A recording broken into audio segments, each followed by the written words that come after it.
Yes, so my people, how on a day today? Welcome back to Night Rain TV, where you get your own gist.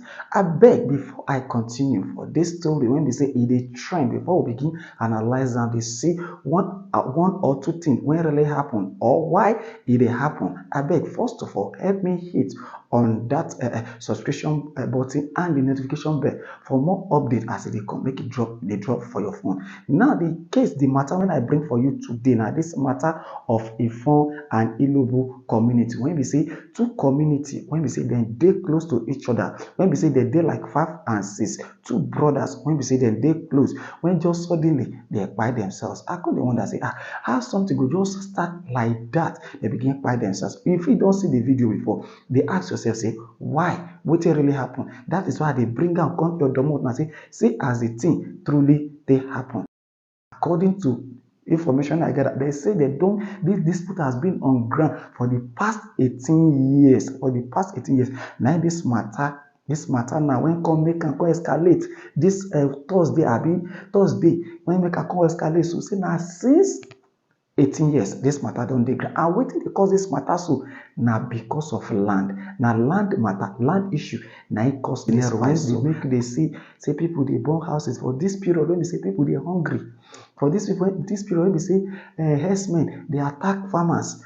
Una come now, una two community when be say una suppose to join hands together take pursue the herdsmen when dey fight una community, take push them away. Una two na come dey fight for wetin be say e no too get head. I no go talk say land no get head, but at least there would have been a way that these two communities would have been able to settle this thing amicably without say they require anybody. You no understand me now? E get where they go. This one na civilized, na civilized era we dey now. Be say nobody dey fight all this kind of war again. Una go come together. Elders dey community, they go come together.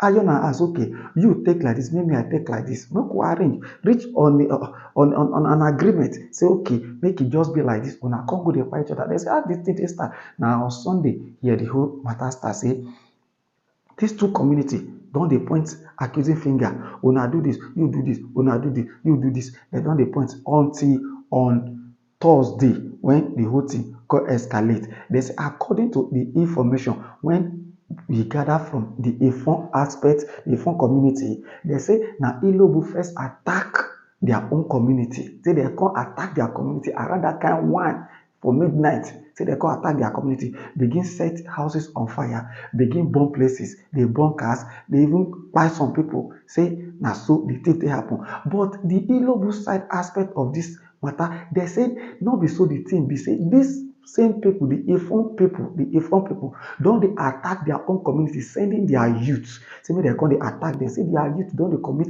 atrocity, don dey commit palava for their own soil, for their own community. Say they don dey do a lot of atrocity when they commit for their own community. Say this is the, they don't talk, say they retaliate to, and me just talk and say possibly this is the reason why them say come retaliate. And wetin the Ilobu people come talk, say they say Ifon, say not be only them get this blame. Say even the Erin Osun community, they involved in this matter. Say because now the Erin Osun, they support they back the Ifon people up. Say, oh yeah, una go fit do this, una go fit grab and back. So now these two community now come face Ilobu community, come they cause all this havoc when they see, when they happen for Ilobu community, when make a lot of people they shout, say Ilobu don't finish. Not be small thing, no, not be small thing. Some carry knife, some carry, this thing, the that's another thing. So according to that information, say they inside mosque